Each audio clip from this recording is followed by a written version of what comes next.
Ever heard of El Dorado, the legendary city of gold? What if I told you the search for it wasn't just a fairy tale, but a real, brutal chapter in history? It all starts right after Christopher Columbus's voyages, when a gold rush of epic proportions swept through the Spanish conquistadors. Think about it.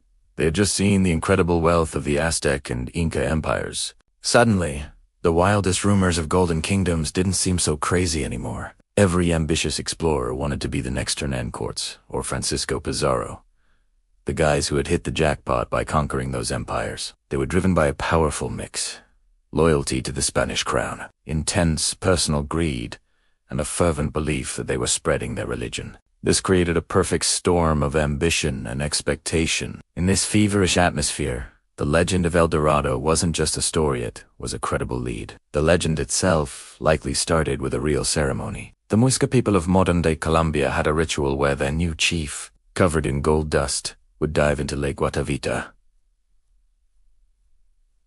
As an offering, the Spanish heard whispers of this gilded man, El Dorado, and their imaginations ran wild. The gilded man soon morphed into a golden city, then an entire empire paved with gold. This distorted rumor lit a fire under the conquistadors, launching some of the most desperate and destructive expeditions of the 16th century. These men weren't just treasure hunters. They were products of a violent era. They marched into the treacherous jungles and mountains of South America, fueled by a conviction that unimaginable riches were just beyond the next ridge. They faced disease, starvation, and constant conflict with indigenous peoples, all for a glimmer of gold. The quest for El Dorado became an obsession, a brutal chase for a phantom city that cost countless lives and shaped the very course of South American history. It's a powerful reminder of how a single legend, born from a kernel of truth, can drive people to the very edge of humanity. Ever heard of El Dorado, the lost city of gold? We all picture a jungle metropolis paved with treasure, ruled by a golden king. But what if I told you the real story is even more fascinating? Forget the city of gold. The legend began with a man, a lake, and a very specific ritual. Let's travel back in time to the Andes Mountains of modern-day Colombia, home to the Muisca people. Unlike the massive Inca or Aztec empires, the Muisca lived in a confederation of chiefs. They were masters of gold work.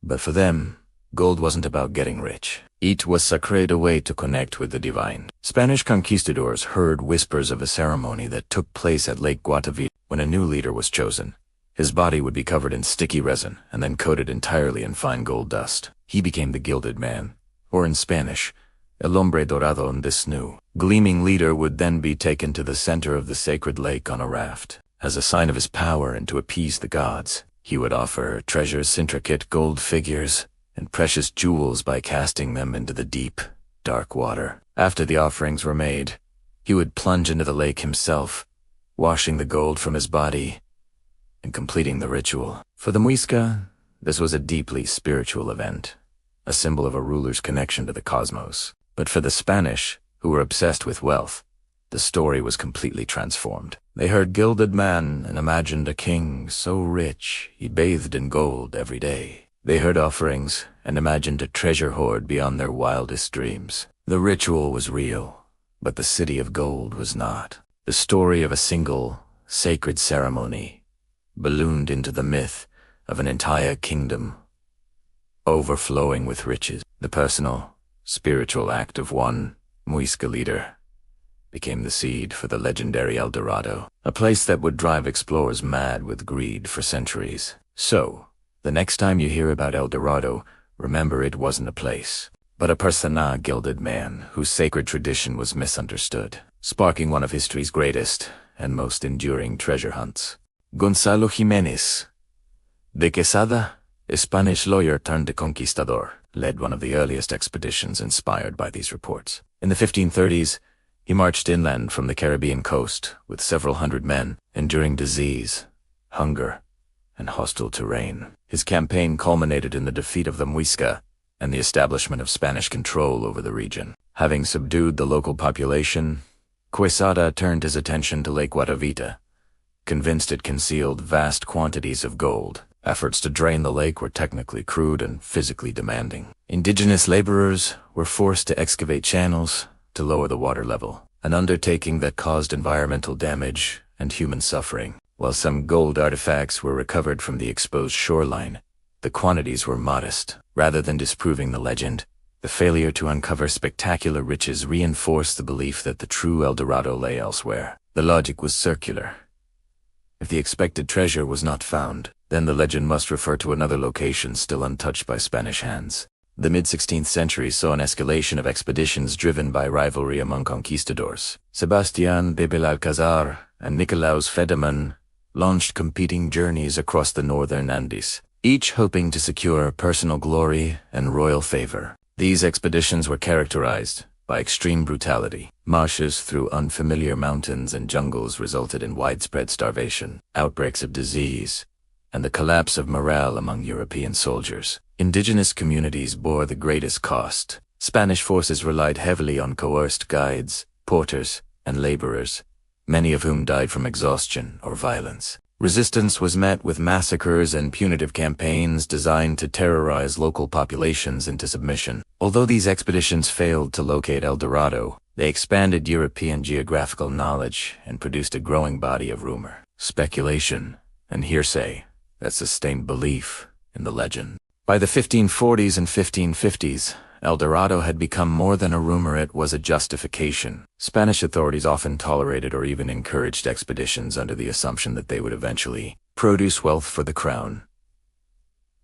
Conquistadors framed their journeys as acts of discovery and evangelization, masking the exploitative nature of their campaigns. The promise of El Dorado allowed extraordinary levels of violence to be rationalized as necessary steps toward a greater reward. Accounts written by survivors frequently described rivers too wide to cross, forests without end, and indigenous groups rumored to possess golden idols or ornaments.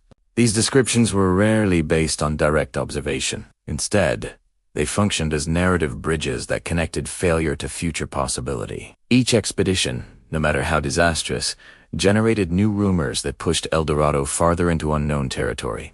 As northern Andean regions were increasingly mapped and exploited, El Dorado migrated eastward in the European imagination. The Amazon basin, vast, poorly understood, and largely inaccessible, became the new frontier of myth. Reports from indigenous intermediaries were filtered through translators and shaped by Spanish expectations, often resulting in misunderstandings or deliberate exaggerations. The absence of clear geographic boundaries allowed the legend to adapt continuously. El Dorado ceased to be a fixed location and instead became a moving target, always just beyond the reach of the most recent expedition. This conceptual shift was crucial to the legend's survival. A city of gold that could never be found could also never be disproven.